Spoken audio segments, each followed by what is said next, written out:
अस्सलामुअलैकुम नाजरीन, programme voice of SMU में खुश आमदीद। मैं हूँ आपकी मेज़बान इकरावान।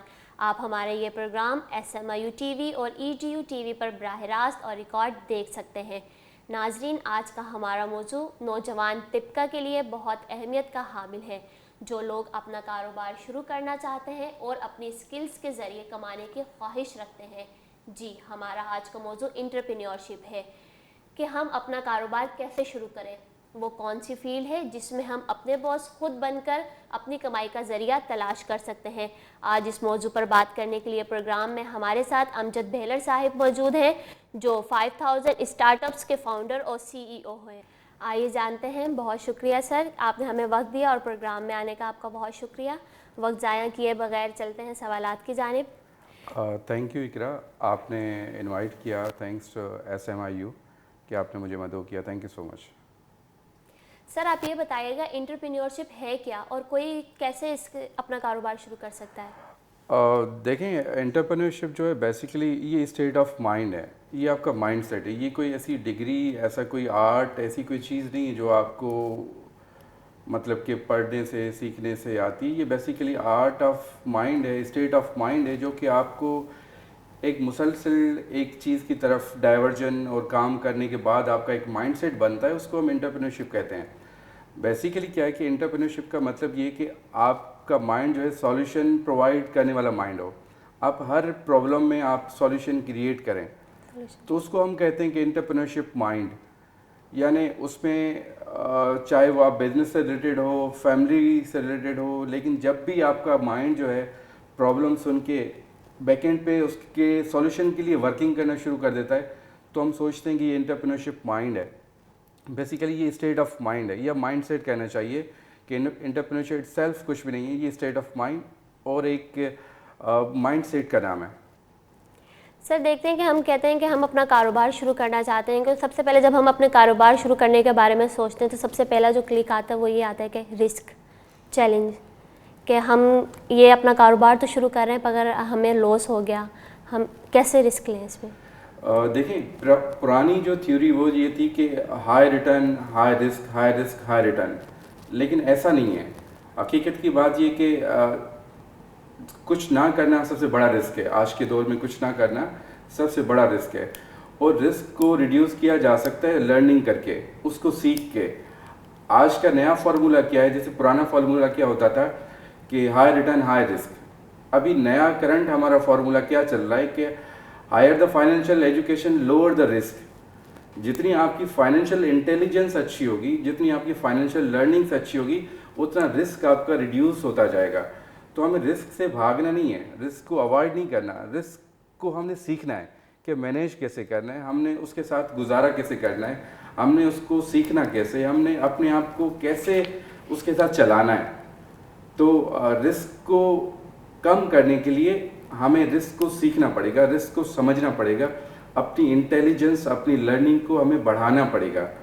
सबसे बेहतरीन और आजकल यूनिवर्सल फार्मूला यही है कि रिस्क से आप भागे ना, रिस्क को आप अवॉइड नहीं करें, अपनी इंटेलिजेंस बेहतर करें, अपना विजडम बेहतर करें, अपनी नॉलेज बेहतर करें, अपनी लर्निंग बेहतर करें, ताकि आप रिस्क को समझ सकें और उसको रिड्यूस कर पाएँ। फिर भी कुछ लोग हैं वो डर जाते हैं रिस्क लेने के लिए, तो वो अपने इस डर को कैसे भगाएं?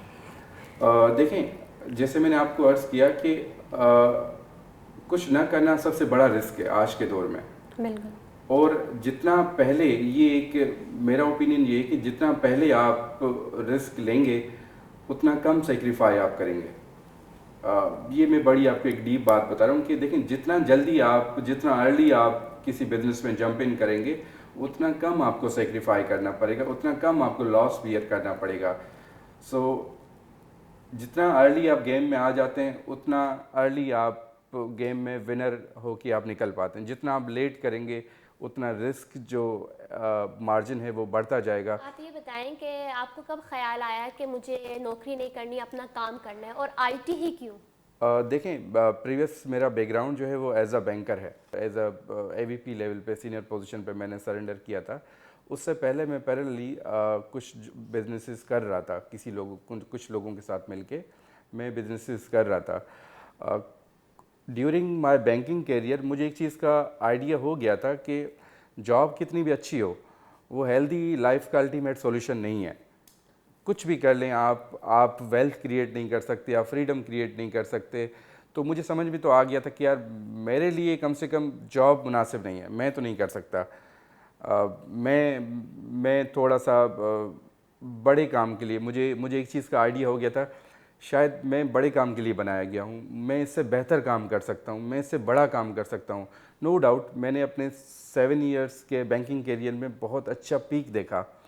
मैं अल्हम्दुलिल्लाह प्रीवियस एम्प्लॉयर के साथ में 4 साल मैंने काम किया, वहाँ पे 3 इयर्स में एज अ बेस्ट मैनेजर रहा वहाँ पे, और मैंने 7 इयर्स में अच्छे पीक्स को टच किया। लेकिन फाइनली मुझे ये आइडिया आ गया था, मुझे ये समझ में आ गया था कि मैं इससे कुछ बेहतर कर सकता हूँ, इससे कुछ बड़ा कर सकता हूँ, इससे कुछ अच्छा कर सकता हूँ। तो आपने कारोबार के लिए आईटी क्यों चुना? आईटी इसलिए चुना कि क्योंकि मेरे काफ़ी सारे जो क्लाइंट्स थे वो आईटी फील्ड से रिलेटेड थे। तो उनको मैं देखता था कि एक कन्वेंशनल जो बिज़नेस है वो 10 साल से बंदा एक बिज़नेस कर रहा है, उसका जो पोर्टफोलियो है, उसका जो टर्नओवर है वो इतना है। एक आईटी वाला बिज़नेस है जिस बंदे को 6 महीने हो गए उसका टर्नओवर इतना अच्छा है। तो मुझे एक चीज़ तो ये क्लिक कर रही थी। सेकंड ये चीज़ कि मुझे एक चीज़ समझ में आ गई कि आगे के जो फ्यूचर है, फ्यूचर के जो 10 20 30 साल हैं वो सारे के सारे आपके आईटी के हैं, डिजिटलाइज के हैं। एक चीज़ मैं समझ गया था कि सारी की सारी आपकी इंडस्ट्रीज़ जो हैं वो डिजिटलाइज हो गई हैं या होने वाली हैं। आपकी हेल्थ, आपकी एजुकेशन, आपका मीडिया, आपकी मेडिसिन, आपका ट्रांसपोर्ट, हर इंडस्ट्री आपकी डिजिटलाइज हो चुकी थी या होने वाली थी। तो मुझे ये था कि यही रेस है, अगर हम जितना अर्ली उसमें पार्टिसिपेट करेंगे उतना अर्ली हम फ्रंट लाइनर्स में काउंट होंगे, जितना हम लेट पार्टिसिपेट करेंगे उतना हम लेट जो आपकी डेडलाइन है उसको क्रॉस करेंगे। तो आईटी का मेन मकसद यही था कि एक तो फ्यूचर ग्रोथ, और फ्यूचर आपका सारा का सारा आईटी में है। अच्छा सर, ये बताएगा आईटी में ऐसी कौन सी फील्ड है जिन जिन ज़राए से आप जो हैं कि अच्छा अर्न कर सकते हैं, अच्छा कमा सकते हैं? देखें हमारी हमारी जो करेंसी है रीजन में वीक करेंसी मानी जाती है कि आप करेंसी उस इकोनॉमी के साथ आप कनेक्ट हो जाएं जो आपसे 10 दफ़ा 100 दफ़ा 200 दफ़ा स्ट्रांग है। उससे आपको क्या करना पड़ता है कि आपकी जो लेबर है वो आप सस्ते में पे करते हो और आपका रिटर्न जो है वो हायर करेंसी में आना शुरू हो जाता है। तो जो भी आपकी आईटी की फील्ड, देखें आईटी इटसेल्फ बहुत मतलब कि सारी की सारी आपकी डोमेन्स कवर हो जाते हैं। चाहे आप ई कॉमर्स का बिज़नेस करते हैं, आईटी की प्रोडक्ट्स बनाते हैं, चाहे आप सर्विसेज एक्सपोर्ट करते हैं, आईटी में जो भी आप करते हैं ना, आपकी करेंसी में कन्वर्जन आपको अच्छा मिलता है, आपको अच्छी उजरत मिलती है और आपका फ्यूचर जो है बनिस्बत लोकल करेंसी के अच्छा आपका सिक्योर हो जाता है। ये बहुत एक बड़ा डोमेन है आईटी को, मतलब आप हम एक दो फील्ड में या एक दो डोमेन में कवर नहीं कर सकते। जो भी आपकी ई कॉमर्स आती है, जो भी आपकी सर्विसेज आती हैं, जो भी आपकी इंटेलिजेंस आती है, जो भी आपकी चीज़ें आती हैं, सारी की सारी हमारे आईटी में आती हैं। तो पॉइंट इज़ के ये नहीं सोचें कि इस फील्ड में जाएंगे तो इसमें ज़्यादा अच्छा होगा, इसमें जाएंगे तो इसमें कम अच्छा होगा। पॉइंट इज़ कि आप अपनी इंटेलिजेंस बढ़ाएं, स्किल्स बढ़ाएं, इंटेलिजेंस बढ़ाएं। उससे क्या होगा कि आप जिस भी फील्ड में जाएंगे, देखें वैल्यू जो है ना वो आपकी स्किल्स की, आपकी काबिलियत की है। जहाँ पे भी आपकी स्किल्स, इंटेलिजेंस और काबिलियत होगी वहाँ पे आप अर्न करेंगे। जहाँ पे भी आपकी स्किल्स, आपका वैल्यू एडिशन, आपकी स्किल सेट उस अप टू द मार्क नहीं होगा, वहाँ पे आप कुछ नहीं कर सकते, चाहे कितनी भी अच्छी मार्केट क्यों ना हो। ये चीज़ हम सबको जितना जल्दी समझ में आना चाहिए उतना जल्दी समझना चाहिए कि देखें जो डिमांड है, जो एक्चुअल क्या कहना चाहिए कि जो आपकी वर्थ है वो आपकी काबिलियत की है। अच्छा सर, ये बताइएगा फ्रीलांसिंग को आप कैसे समझते हैं कि फ्रीलांसिंग के ज़रिए आप एक अच्छी इनकम जनरेट कर सकते हैं? जी बिल्कुल कर सकते हैं। देखिए फ्रीलांसिंग एक वो टूल है जो कि लेटेस्ट मॉडर्न टूल है, और हम लोग एज अ पाकिस्तान 4th और 5th नंबर पे as a country wide, world wide हम लोग काउंट होते हैं as a freelancer resource provider. Freelancer के बाद आपको क्या करना चाहिए, जो बिगनर्स हैं उनको क्या करना चाहिए कि उसके आगे एक मिनी एजेंसी बनाएं या एक स्टार्टअप बनाएं। देखिए फ्रीलांसर का मतलब कि मैं इंडिविजुअल हूँ, मैं अपने आप को फीड कर रहा हूँ, ठीक है, अपनी फैमिली को फीड कर रहा हूँ। लेकिन इकोनॉमी में कंट्रीब्यूशन करने के लिए आपको एजेंसी, आपको स्टार्टअप बनाना पड़ेगा। आपको जब हम जब बात करते हैं कि जॉब्स नहीं है, जब आप भी अपने घर में काम करेंगे, मैं भी अपने घर में इंडिविजुअल काम करूँगा, तो जॉब्स कहाँ से आएंगी?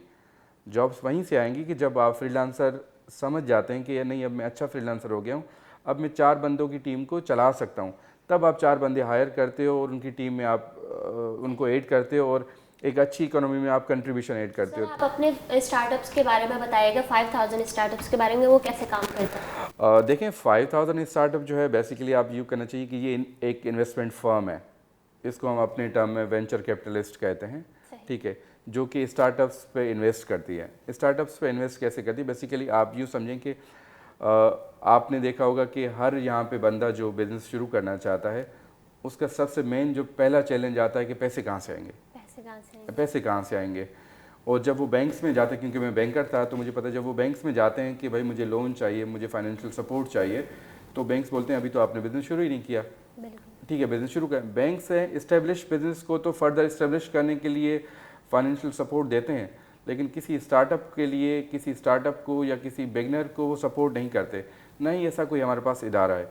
इंक्यूबेशन सेंटर्स भी हैं, वो 3 महीने की आपको ट्रेनिंग्स देते हैं, उनके पास एक सर्टेन 1 साल का एक कोटा होता है कि इतने बेजेस आपने पास करने हैं, ठीक है। वो 3 महीने आपको बेजेस को ट्रेनिंग देते हैं, कुछ सिखाते हैं, उसके बाद फिर मार्केट में छोड़ देते हैं। वो जो बिगनर होता है वो उसी जगह पे रहता है कि वो बिजनेस शुरू कैसे करेगा। वहाँ पे हमारे 5000 स्टार्टअप का बीच में कॉन्सेप्ट आ जाता है कि एक्सपर्टीज़ आपकी, इन्वेस्टमेंट हमारी, मिलके पार्टनरशिप में काम कर लेते हैं। ये सिंपल हमारे बैंक्स में भी, इस्लामिक बैंकिंग में, इसको हम मुदारबा का कॉन्सेप्ट कहते हैं, जिसमें एक पार्टनर होता है वो अपनी एक्सपर्टीज़ लगाता है, दूसरा पार्टनर होता है अपनी इन्वेस्टमेंट लगाता है, दोनों मिलके काम करते हैं। ये बैंक के मॉडल में, हमारी इस्लामिक बैंकिंग के मॉडल में भी यही हमारा कॉन्सेप्ट है। तो यही 5000 का कॉन्सेप्ट भी यही है, इन्वेस्टमेंट हमारी, एक्सपर्टीज़ आपकी, मिलके काम करते हैं पार्टनरशिप बेसिस पे। कुछ चीज़ें हम देखेंगे बैकएंड पे, कोर एक्सपर्टीज़ आप देखेंगे। तो जो मेन चैलेंज है, जो आपका हिच है, जो कि बिजनेस तो शुरू करें लेकिन पैसे कहाँ से आएंगे, तो 5000 उस चैलेंज को जो है ख़त्म करता है। उसके साथ आपको कोचिंग देता है, उसके साथ आपको मेंटोरिंग देता है, उसके साथ आपको रोड मैप भी देता है, सीखने के मौके भी फराहम करता है। मौके देता है। हमारे साथ सीनियर जो सीईओज हैं, मेंटोर्स हैं, उनके साथ आपकी लाइव डिस्कशंस हो रही होती हैं, जो आपसे पहले की स्टार्टअप्स हैं। अच्छा सर, ये बताइएगा कि अक्सर फ्रीलांसिंग प्लेटफॉर्म्स को लेकर कन्फ्यूजन पाई जाती है, जैसे अपवर्क, फाइवर वगैरह, तो क्या कोई इंसान इन छोटी छोटी ऐप से या कोई अबूर हासिल कर सकता है? देखिए, बिल्कुल कर सकता है। ये जितने भी प्लेटफॉर्म्स हैं, देखें, ये इस पे दुनिया काम करती है। मैं सबको ये कहता हूँ कि हमारी जो आईटी की मार्केट है, उसका ग्राउंड बहुत बड़ा है, पूरी दुनिया इसकी मार्केट है। और ये भी हमें समझना चाहिए कि अल्टीमेटली जो काम आपके पास सस्ती करेंसी में, लेबर जो आपकी यूटिलाइज होनी है। देखें, सिंपल एक कैलकुलेशन मैं आपको बताऊं, एक गोरे को जो काम वहाँ $50,000 में यूएस में करके मिलता है, उसको हम $20,000 में सपोज़ जी थैंक यू करके कर देते हैं।